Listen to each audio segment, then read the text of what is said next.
Hi, Jan Moss again. It's still really hot. I spoke yesterday about reference experiences and generic ones, and how today I would be talking about messages and how to come across with messages. Now, the left side of the brain is analytical, as you probably know, and the right side is more about inspiration, speaking from emotion, and all to do with how things feel. Now, some people hear or perceive things in different ways.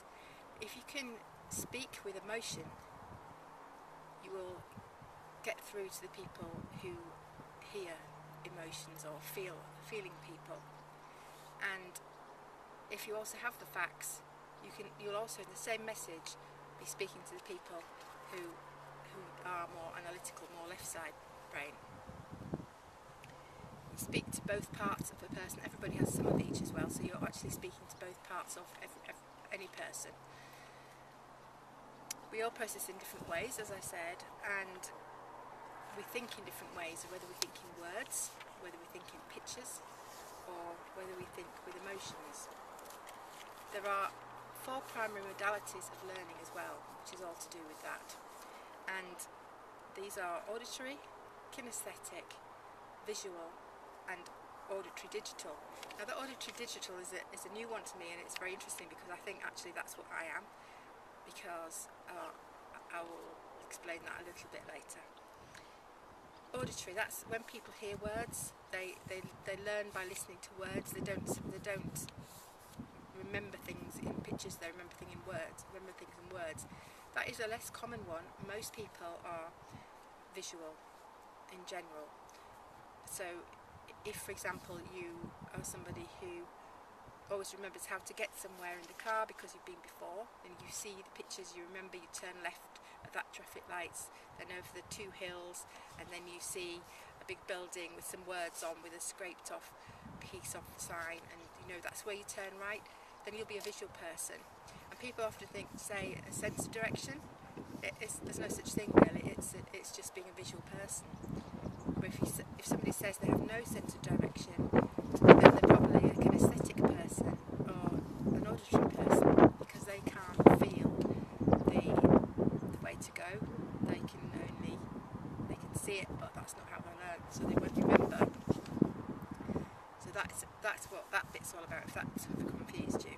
And don't let that worry you, because if you don't have any sense of direction, then that's not your fault, as it were. It's not you being stupid, it's the way you think differently.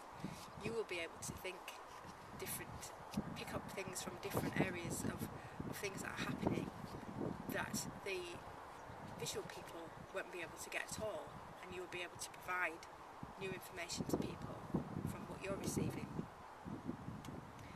Now, the auditory digital, which is one I mentioned earlier, which I think I am, is thinking in your head all the time. Everybody's got the little voice that talks to them, whether it's praise or negative, but if you're constantly thinking things through in your own mind, with using words, having these conversations in your head, then you're probably auditory digital. And I think that's definitely my one.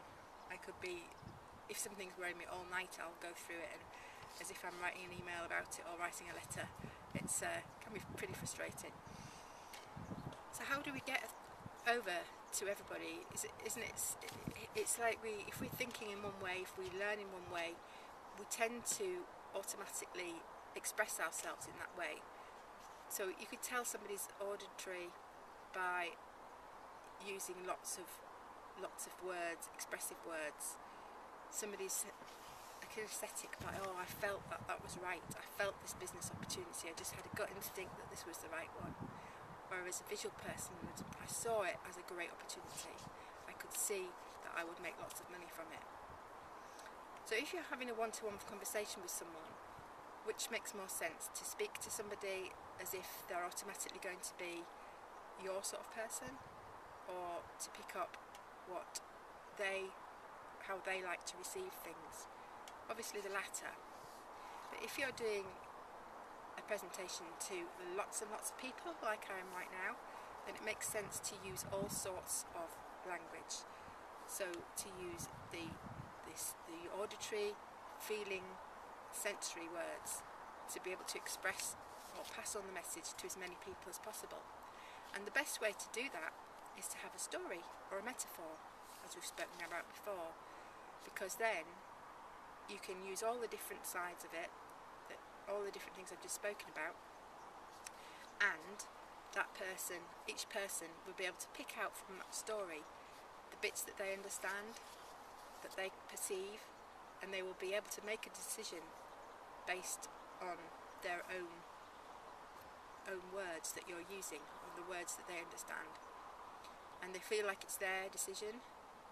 And another example of this, or another way of looking at this, is that, did you know we only see or only perceive a tiny amount of the sense around us that's going on around us at any given time. We only perceive a tiny little amount of it, and the rest goes unnoticed. For example, until I said, are you thinking about how fast your heart is beating right now? Do you know exactly which way your legs are, which way your toes are, which way your arms are crossed? Had you thought about it? Well, probably not, because you're concentrating, hopefully, on what I was saying.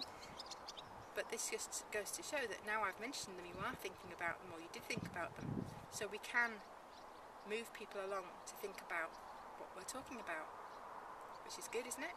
Because then in which case I've just sold you on thinking about your feet or your heart or whatever.